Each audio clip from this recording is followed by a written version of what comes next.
তা ইসলামের নাম দিয়ে যদি বিজাতি এবং অনৈতিকতা, উচ্ছৃঙ্খলতা, ধোঁকাবাজি, মিথ্যাচার, এটাও কোনোদিন ইসলাম হয় না। যে বাংলাদেশের ভিতর আল্লাহর রহমতে আপনাদের দোয়ায় একমাত্র নিষ্কলুষিত যদি কোনো ইসলামের নামক দল নাম থেকে থাকে, সে হলো ইসলামী আন্দোলন বাংলাদেশ। আজ পর্যন্ত আমরা আমাদের নীতি আদর্শকে আল্লাহর ফজলে আমরা বিলীন করি নাই। আজকে পরীক্ষিত হয়ে গেছে। তাই যারা ইসলামকে ভালোবাসেন, দেশকে ভালোবাসেন, আমি সকল উদাত্ত আহ্বান জানাবো, আসেন, এদেশে আমরা জন্মগ্রহণ করেছি, এদেশের আমরা সন্তান, এদেশ নিয়ে ভালো মন্দের সাথে আমরা ওতপ্রোত ভাবে জড়িত রয়েছি। আলহামদুলিল্লাহ, ইসলামী যুব আন্দোলন ঢাকা মহানগর শাখা কর্তৃক আয়োজিত আজকে প্রতিষ্ঠা বার্ষিকী সভাপতি মঞ্চে ইসলামী আন্দোলন বাংলাদেশের কেন্দ্রীয় প্রেসিডিয়াম সদস্য, মহাসচিব সহ বিভিন্ন পর্যায়ের দায়িত্বশীল আমার প্রিয় সাংবাদিক বন্ধুগণ, সামনে বিশেষ করে যে যুবক একঝাঁক বসে রয়েছেন, তারাও আছেন এই দেশ গড়ার ভবিষ্যৎ কারিগর। ইন্নাকা লাআলা খুলুকিন আযীম। আল্লাহ রাব্বুল আলামিন তার প্রিয় রসুল, প্রিয় নবী মুহাম্মদুর রাসূলুল্লাহ সাল্লাল্লাহু আলাইহি ওয়াসাল্লামকে উত্তম চরিত্রের অধিকারী করে আল্লাহ তাকে সৃষ্টি করেছেন। এই জন্যই আব্বাজান রহমাতুল্লাহি আলাইহি সহ আমাদের একটা মৌলিক গুরুত্বপূর্ণ স্লোগান রয়েছে, নীতি, ভালো নীতি ও ভালো নেতা চাই, এছাড়া জাতি দেশের মুক্তি নাই। ভালো নীতিও লাগবে আর ভালো নেতাও লাগবে। এছাড়া বাস্তবে আমরা যে এই রাজনীতি করি, আমাদের যে লক্ষ্য উদ্দেশ্য, কখনোই এটা বাস্তবায়িত ইতিহাসে দুনিয়া কোনোদিন হয় নাই আর কোনোদিন হবে না।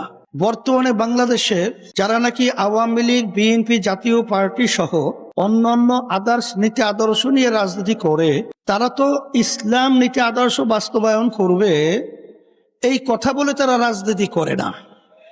কিন্তু আবার কিছু ইসলামের নামে দল রয়েছে।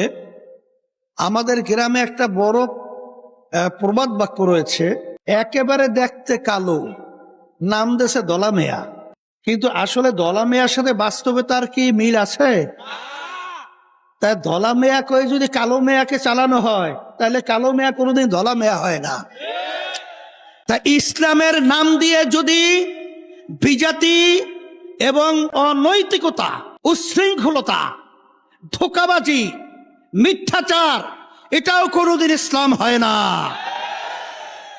এই জন্য আমি বলবো, আজকে বাংলাদেশের মধ্যে একেবারে দিনের মতো পরিষ্কার হয়ে গেছে যে বাংলাদেশের ভিতর আল্লাহর রহমতে আপনাদের দোয়ায় একমাত্র নিষ্কলুষিত যদি কোনো ইসলামের নামক দল নাম থেকে থাকে, সে হলো ইসলামী আন্দোলন বাংলাদেশ।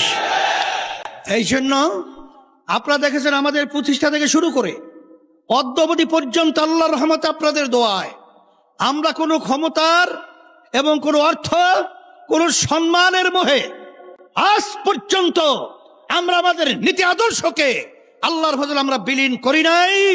আজকে পরীক্ষিত হয়ে গেছে। তাই যারা ইসলামকে ভালোবাসেন, দেশকে ভালোবাসেন, আমি সকল উদাত্ত আহ্বান জানাবো, আসেন, এদেশে আমরা জন্মগ্রহণ করেছি, এদেশের আমরা সন্তান, এদেশ নিয়ে ভালো মন্দের সাথে আমরা ওতপ্রোত ভাবে জড়িত রয়েছি। আসেন, আমরা 54-55 বছরে আমরা দেখেছি যাদের কাছে আমরা দেশ সুন্দর পরিচালনার জন্য আমরা রেখেছিলাম, আসলে গ্রামে একটা কথা রয়েছে, শ্রীগালের কাছে মুরগি আমানত, বর্গা হেফাজত রাখার মতোই বাস্তবতা হয়েছে।